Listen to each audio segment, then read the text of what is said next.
morning po sa ating lahat. Ma'am, sir. Dito po tayo sa bayan po ng Kuya po. Nubay Siha. May titignan tayo dito. House in lot. 6,000 square meter along Barangay Road. May frontage po na 50 meters. Ayan, yung may bakod na rin po ito. Mula po dun sa may na poste. Hanggang dun sa poste. So 50. Meron na rin kuryente dito. Nawasa, tanong ko po mamaya. Internet na yan, meron na rin. Property na to, 3 po ang kwarto. Mas maluwang po yung kanyang sala. Tapos, isang CR.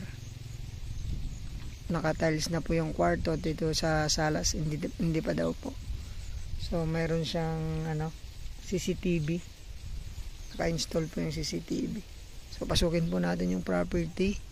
Ang area po pala, 6,000 square meter. Titled property, pangalan po ni ma'am. So, may mga tanim po ngayon na mangga, anyog, tas may fruit bearing trees pa sa likod. Santol, ganyan, bayabas. Makita po natin mamaya. May mga mahugani rin doon. So, yun. Ito po yung gate, napakaluwang. Yan, yung sukin po natin.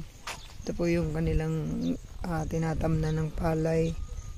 Ang area daw po na natatamnan po ng palay, mga 5,000 square meter. Mahigit. Ayan, nakapunlan na po sila. So, pagka nabili natin, pwede pong pag-usapan yan kung itutuloy nila. Bibigay na lang po ng rent ng lupa.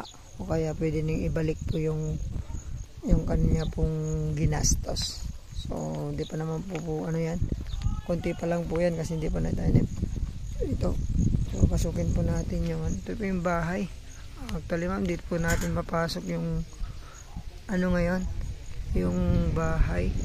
Kasi nadala daw po ni ma'am sa Manila yung susi. O, tingnan po natin na lang yung paligid. Ano po yung bahay sa loob. Sa loob po nakapintor na daw po ito, pero sa labas kailangan pa ng pinturahan. Yan, may mga dragon fruit din tayo. So pwede pong tamnan ng gulay, palay, mais yan. Pwede po dito. Naka-aircon na rin po. Floor area po nito 200 square meter.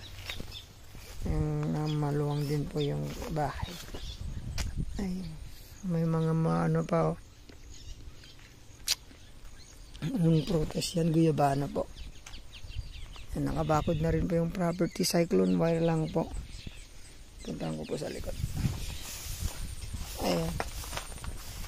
Dito po sa bayan po ng Kuya po ito. Namasyal tayo sa ating kaibigan.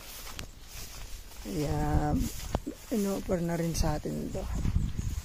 Ayan, mga bayabas. Ayan, pang-asim, santol. Ayan.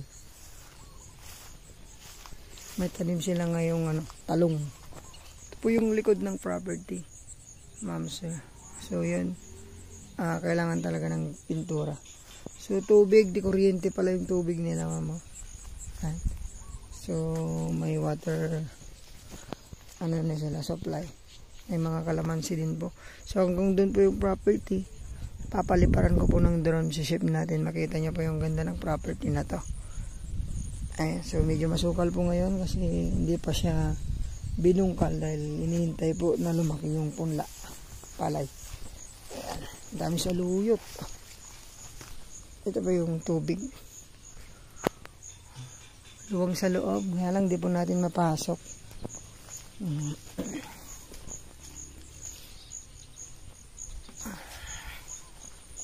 Ito yung pinakatiris ata. Luluwang. May CCTV po. Lahat po ng kanto. Harap, likod, may CCTV. Ito yung mga tinatam ng palay. Nakabakod na rin sa kabila. So, libre na. Ayan. So, yan. Yung parking lot. Napakaluwag. So, yun. Sana magustuhan niyo po itong property na to. Dito po sa bayan po ng Kuya po. 6,000. Titled property, pangalan po ng ating seller. So, yun. Kung gusto niyo pong makita itong property na ito, ma'am sir, ay tawagan niyo lang po ako. Tapos, puntahan po natin itong property. Tawagan niyo lang po ako. Ilalagay ko po yung number ko. Tapos, yung number ko po yan, Viber, WhatsApp ko na rin po. Tapos, ang aking Facebook, Jelor Sibil Moro. May mga beers sila, oh. Makakuha nga. So, yun ang asking price ni ma'am dito. 6.5 po million. Negotiable. Yan na lang pong magtumawad po kayo, ma'am. Tadirect ko po kayo sa kanya. May star apple pa po, wala pala. So yun, maraming salamat po. Sana ho magustuhan nyo itong property na inaalok ko po sa inyo ngayon with fruit bearing trees. Ayan, salamat po. Ay, yung pala from National Highway, mga 6 to 7 kilometers po ito. From Manila po, mga 2 to 3 hours po nandito na tayo. Pero less than po yan. So yun, sana yun magustuhan po ninyo. Exit po tayo ng Carmen. Exit sa Teplex po.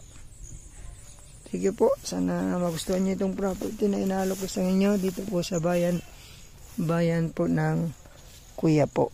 Thank you, God bless po sa ating at